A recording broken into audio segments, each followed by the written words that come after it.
Radio Network. And welcome back to the program. Let's go to St. Anthony on line number 1. Hi, Emma. You're on the air. Hello, how are you? I'm terrific. How are you? I'm good, mate. I'm good. An Aussie girl calling from St. Anthony. Fantastic. Yes.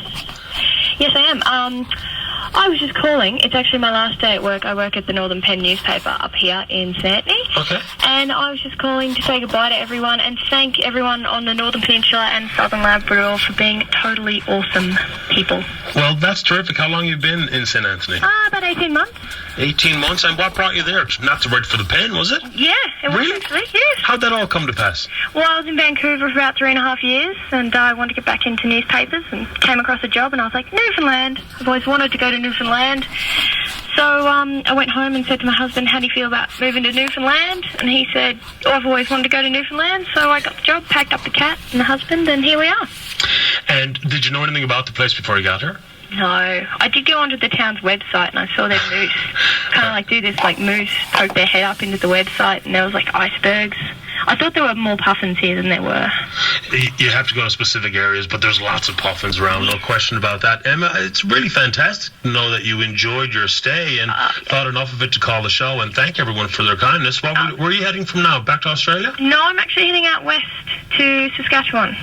For another writing gig? Yes, another writing gig out there, yeah. But I'm really going to miss it up here. The people are just the best people in the world, and they've taken me into their hearts and their homes and given me that much partridge berry jam and fresh bread and bottled moose that, well, you know, it's just been awesome up here. It's been a one-of-a-lifetime chance, and yeah, everyone has just been so great.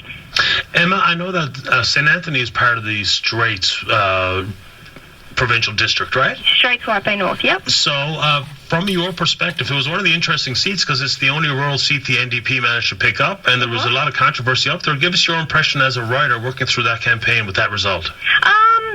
You know, I thought Chris ran an awesome campaign. They all got really busy. Marshall Dean, Selma Pike, Christopher, they all got out and they knocked on, I think, every single door in the entire place. I was surprised that Christopher took home the win, but, you know, I'm super stoked for him. I think he did a really great campaign, and I think times can tell how he does. But tell you what, he's got passion for this place. He really does. He used to, I don't know if you knew this, he used to run a Newfoundland-themed mini golf course. That's right, yeah, I saw it in his bio. It was awesome. Yeah. It was a great old thing, and, you know, it was certainly interesting. I don't think a lot of people were expecting it, although down in the Straits, everyone certainly was behind him, and they were expecting that he would win. Emma, what do you think are the real factors that led to that interesting result up there, especially an NDP candidate winning? Some interesting barbs back and forth between the Liberals and the Tories over the air ambulance and the like. Do you have any opinion as to what really led to Mr. Mitchell Moore's victory, accompanied with the fact he's a good candidate?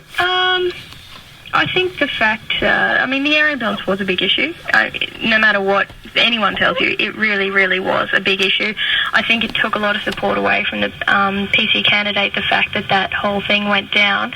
I think people were expecting that Christopher Mitchell Moore might split the vote and kind of take them away from the Liberals, but he ended up kind of coming straight down the line and just clinching it. I think the fact that he's a really, really well-known guy in the Straits, and he just wiped out the Straits polls. You know, he took them home, and I think that's probably what led to, him winning. I would say his huge support in the Straits. Yeah. Emma, I hate asking this, but I will anyway. How old are you? You shouldn't ask a woman their age. I know. Hey, no, I'm 30, mate. I just turned 30 last weekend. And so what's the long-term plan coming over here to North America to take on gigs like 18 months at the Northern Pen and then off to Western Canada now? What's the big plan? I don't really have a plan, to be honest. Okay. Walkabout. I'm a permanent resident in Canada now. My husband and I are both permanent residents. Oh, okay. So, we'll stick around for a while, and hopefully we can get back to Newfoundland, actually, because he's still here, actually, and he'll be here for a while yet, holding down the fort at the Northern Pen. He's the reporter here. So, husband-wife duo. Okay, well, that's terrific. Listen, Emma, all the very best of luck to you. Great way to open the show with such a pleasant accent and a lovely girl. Thanks for the call. No worries. Thanks, Patty. Alrighty. Bye-bye. See you, mate. Bye. Good stuff, man. Emma, heading out, enjoyed her time. Congratulations. Thanks, everyone in the region. Let's do it. Line number